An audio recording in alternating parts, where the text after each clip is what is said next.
Olá, meus amigos, sejam todos muito bem-vindos ao canal Politizando. Eu sou o William Jacob e nesse vídeo vou trazer dados de duas pesquisas que foram divulgadas aí neste dia 20 de maio. É a pesquisa IPESP e também pesquisa Exame Idéia, que vai mostrar que depois das investidas de petistas e lulistas contra Ciro Gomes e seus eleitores, Ciro resistiu e vamos ver agora quais serão as próximas estratégias aqui para tentar prejudicar Ciro Gomes e beneficiar a candidatura de Lula. Mas antes de trazer esses números, eu quero pedir a sua ajuda aqui no canal. Se você chegou e não está inscrito e puder, se inscreva, ative as notificações. Se assistiu o vídeo e gostar, deixa o joinha para cima, o like. Se não gostar, joinha para baixo, dislike. Comenta aqui embaixo o que você vai achar e, se puder, compartilha com amigos, grupos de WhatsApp, grupos de Facebook. Tudo isso é muito importante para que o nosso trabalho continue crescendo. Pessoal, a pesquisa Exame Idéia ouviu 1.500 pessoas entre os dias 14 e 19 de maio. Então já pegou toda essa repercussão de Greg News, o Ciro fazendo react, enfim. E a margem de erro dela é de 3 pontos para mais ou para menos. E aqui na pesquisa espontânea, que é quando o Instituto não coloca o nome dos candidatos ou pré-candidatos e o eleitor espontaneamente tem que responder, Lula lidera com 34, ele tinha 36 há um mês, então caiu aqui 2 pontos. Bolsonaro, que tinha 28, oscilou 1 ponto para baixo e aparece agora com 27. Ciro Gomes, que na espontânea tinha 4, manteve esse índice. Aqui aparece o Sérgio Moro com 1, que não é mais pré-candidato, mas quando o entrevistado pode responder espontaneamente, o Moro apareceu aqui com 1, ele tinha 2, Dória manteve 1, aí depois aqui nós temos outros, Janones 0,4, Leite, Tebet, Sofia 0,3 cada, Felipe Dávila 0,2, Aldo e Emael 0,1, outros somados 0,3, e não sabem, vejam, 24 era 20, e há 2 meses esse número era 15. Então, quanto mais próximo da eleição, segundo esse instituto, mais pessoas parecem aqui indecisas. E 6 votariam branco e nulo se as eleições fossem hoje. Esse índice era de 8 a 1 mês. No cenário em que traz aqui os nomes dos candidatos, nós temos aqui no cenário 1, Lula, que tinha 42, agora 41, Bolsonaro tinha 33, agora 32, Ciro Gomes tinha 10, agora aparece com 9, o Dória tinha 3, aparece com 2. A gente reparar, os 5 primeiros colocados oscilaram 1 ponto para baixo cada. Depois, Simone Tebet, Janones, Sofia, Felipe Dávila marcam 1 ponto cada um. O Emael 0,4, a Vera Lúcia 0,3, Pablo Marçal 0,2, o Péricles 0,1 e Bivar também, assim como Aldo Rebelo, 0,1 cada. Ninguém, nulo e branco, 4,01. Não sabem, 8% dos entrevistados, era 6. A gente observa então, ninguém ganhou esses 5 pontos que Lula, Bolsonaro, Ciro, Dória e Tebet perderam, mas aumentou o número dos eleitores que votariam nulo, branco ou que não sabem em quem votar. Cenário 2, a Exame Idéia fez colocando Eduardo Leite no lugar do Dória. Um cenário que não é cogitado nesse momento, então eu vou avançar aqui para o vídeo não ficar muito extenso. Segundo turno, segundo esse instituto, traz Lula vencendo o Bolsonaro 46 a 39, uma diferença de 7.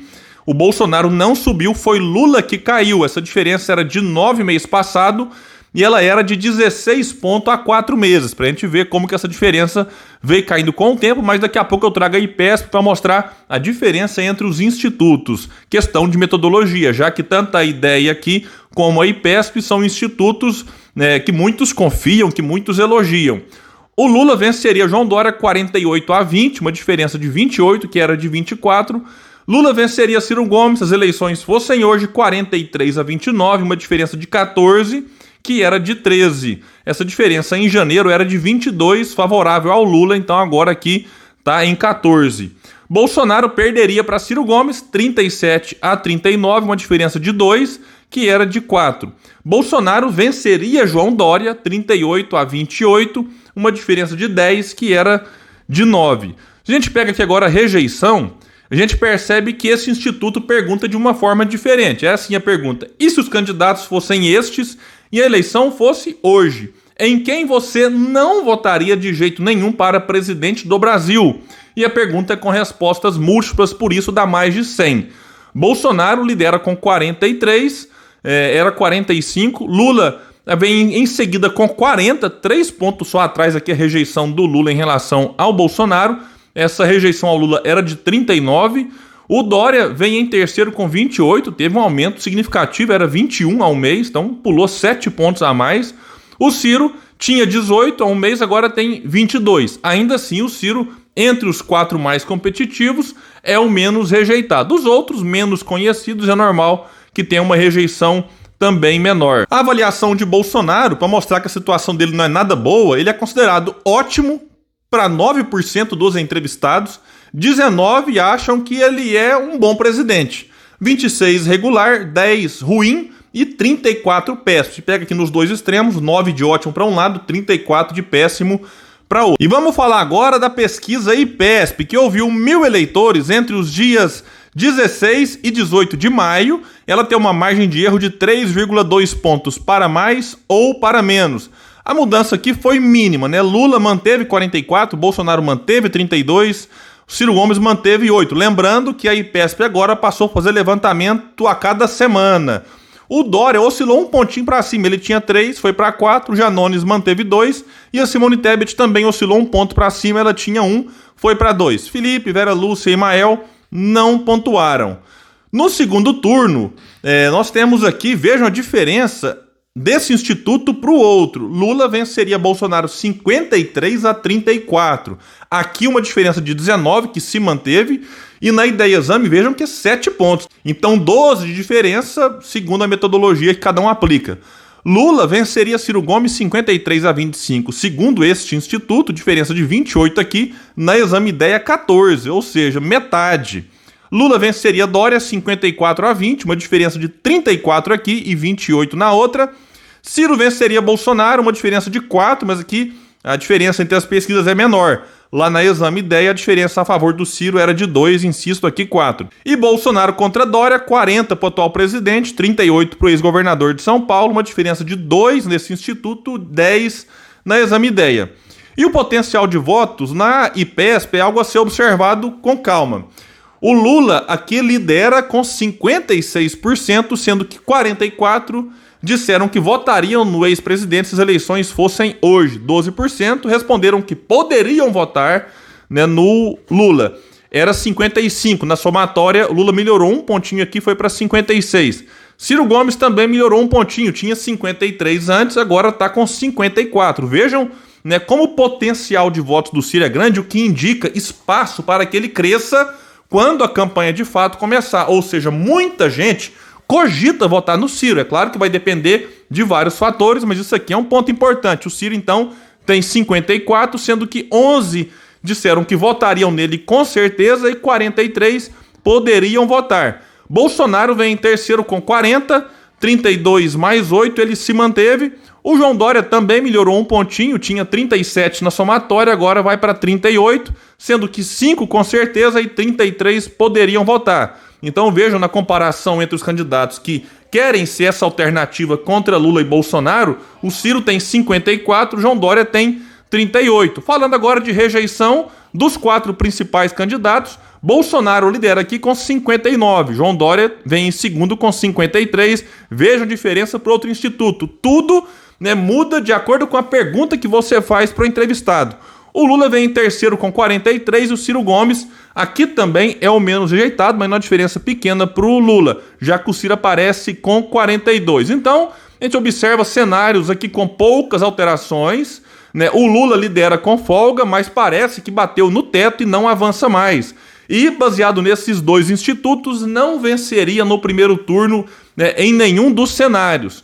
Bolsonaro melhorou alguns números e agora deu uma estabilizada, mas a gente percebe que o cenário na economia não é favorável, né? Esses institutos trouxeram outras perguntas que eu nem trouxe aqui, talvez eu faça um vídeo específico sobre elas depois, mas a economia que impacta muito na decisão do eleitor de dizer se eu quero continuar com esse presidente ou se eu quero mudar. Então Bolsonaro, por mais que ele tenha melhorado e estabilizado, ele tem uma rejeição muito alta que impede ele de crescer no eventual segundo turno e derrotar.